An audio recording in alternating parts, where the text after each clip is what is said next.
Good day, ma'am and dear students of Benguet State University. Today, we will have a peek on the different issues and challenges of the emerging literature. First, let's get to know the reporters.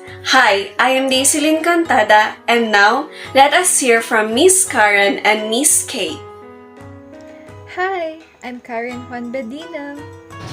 Hello, I am Kay Antoinette Yu Hill. For today's video, learning objective is to discuss different challenges and issues faced by the emerging literature. And by the end of this video, all of us must recognize the different challenges and issues faced by emerging literature and how they are affecting or might be beneficial in this particular learning situation. When you heard about emerging literature, what comes to your mind? Emerging. Emerge, which means to rise or umuusbong in Filipino. Emerging literature starts in the 21st century up to the present. It is an integration of traditional and technological-driven forms of literature. Try to look around. What do we have now? We have advanced technologies, the internet, the online platforms such as social media and websites. This means that literature is becoming more accessible and democratic than before. These are the reasons why emergent literature is more of an adjective. Literary works are emerging and trending.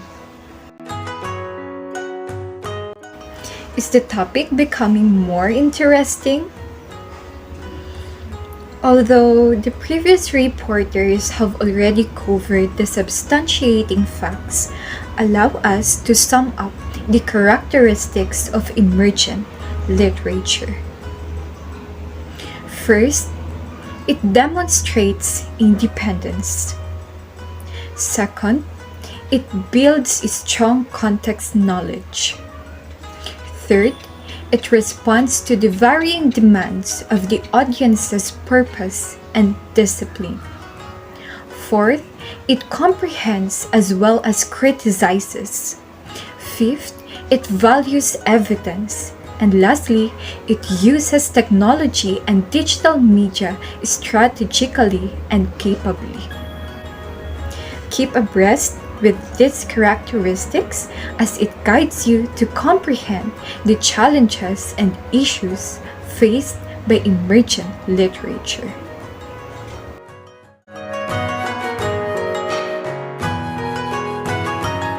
The first and foremost challenge of emerging literature is that literature consumption is not the same as it was before.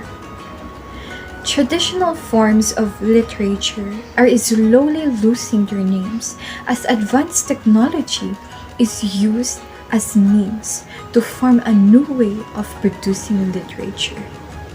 Before, people are fond to read books or printed materials.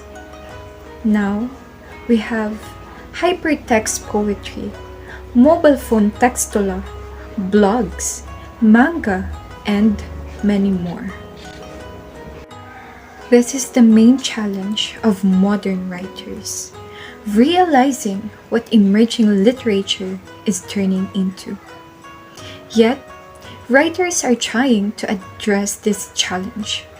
They are striving to include their unique style while satisfying still what the people desire.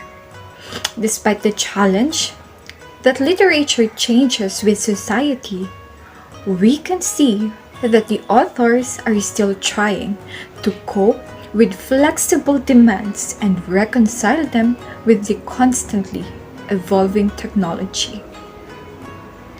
For example, in our last activity, we had Nikita Hill's You Are a Survivor. She uses social media, specifically her Instagram, to share her literary pieces. Hence, their dedication is outflowing. Too much reused and copied ideas. If 100 years ago the authors had great scope for creativity and imagination, today we can argue that we've already covered everything and published books on all possible topics and genres. Taking into account the amount of information that is produced and reproduced on the internet daily, it is really hard to come up with something new. Each idea any writer might consider has arguably already been written, transcribed, adapted, translated, and chewed hundreds of thousands of times. It is almost impossible to come up with something truly unique.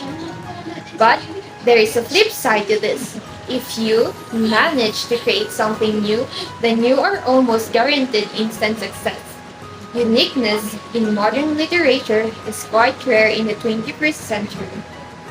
The third challenge of emerging literature will be some types of emergent literature are dismissed as inferior literature. So, why did it become a challenge? First, any sort of graphic novel was typically viewed as being of inferior literary merit, not proper reading. Second, some claim that graphic novels in the form of comic books or manga cannot be classified as literature because they are merely works of art. However, reading graphic novels in comparison is still reading, even though the material is dissected into tiny chunks. Just like any other literary work, this book contains words that the reader can use to understand messages or moral lessons. Also, it includes cultures, attitudes, behaviors, and values. And according to research from Cleveland Public Library and Northwestern University, reading graphic novels helps children grow sequencing and linear thinking skills. It also increases their visual literacy, sharpens their attention to detail, and improves their reading comprehension, making graphic novels just as important as other writings. Besides, many genres are written in graphic novel format. Examples are Ghost Circles by Jeff Smith in the fantasy category, and Roller Girl by Victoria Jamieson in the realistic fiction category.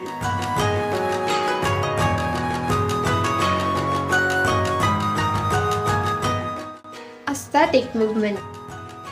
What is aesthetic? Based on Collins English Dictionary, aesthetic is used to talk about beauty or art and people's appreciation of beautiful things. Aestheticism was an anti-Victorian movement that took place in the 19th century, although Pre-Raphaelite movement is taken as a separate movement from aesthetic movement. Aestheticism was also influenced by its predecessor. Aesthetic movement was based on the foundation that pursuit of beauty and elevation of taste was the main aim of art. Aesthetic movement is an issue for emerging literature because it uses the concept of art for art's sake. This rejected the concept that art has a moral or ethical value and a didactic purpose. The followers of this movement believe that art should only be beautiful.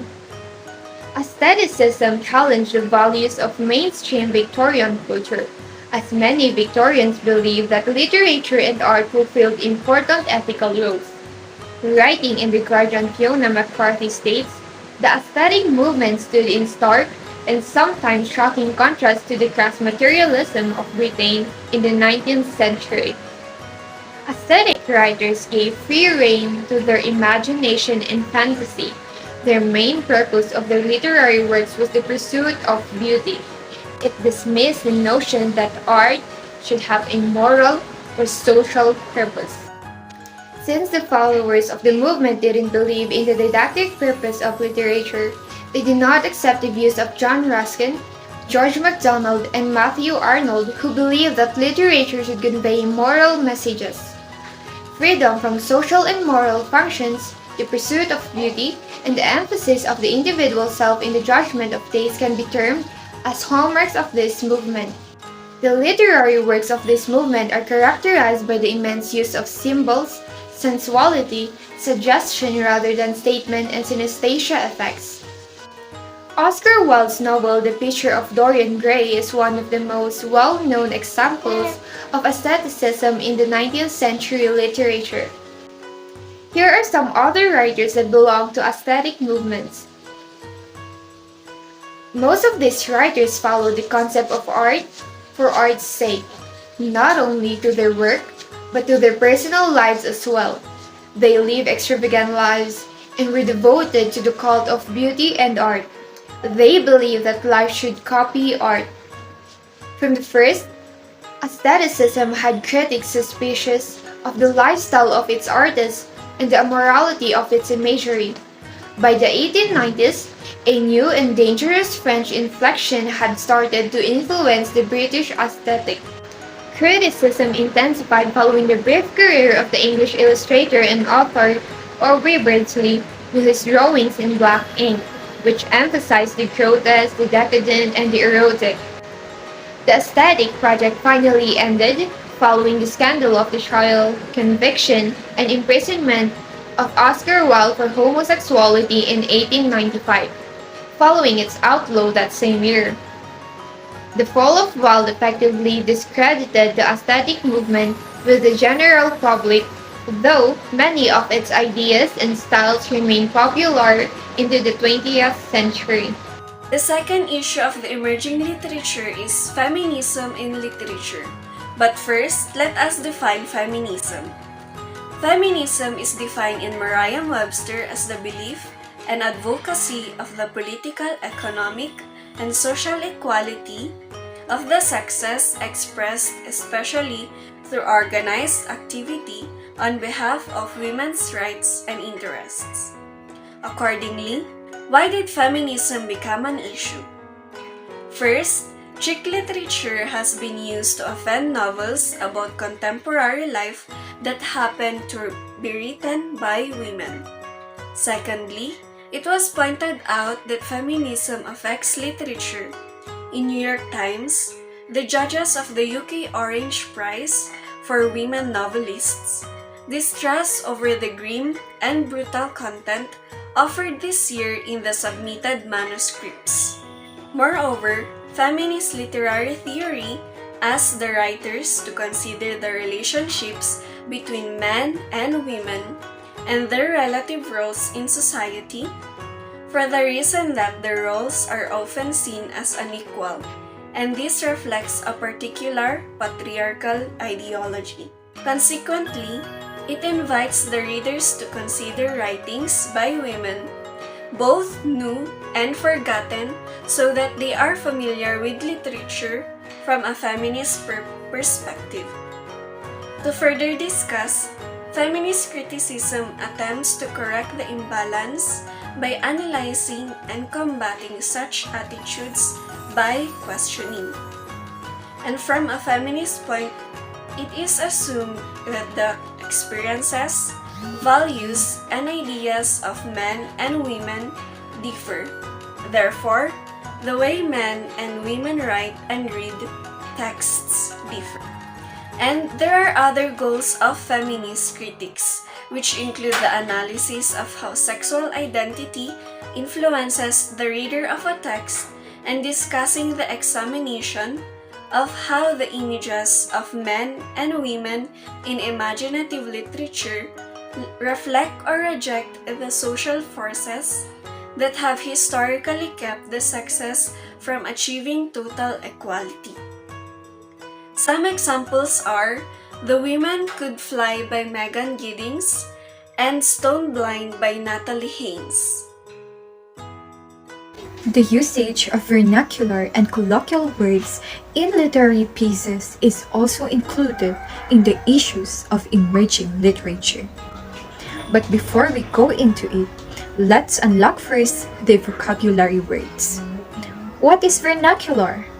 What is colloquial? A vernacular is simply one's mother tongue, or a language that is spoken in daily conversation. So, it is more generic and spontaneous. Colloquial, on the other hand, is a term given to words or informal expressions spoken in casual conversations. It is a dialogue used to build more connection and engagement. So why did it become an issue?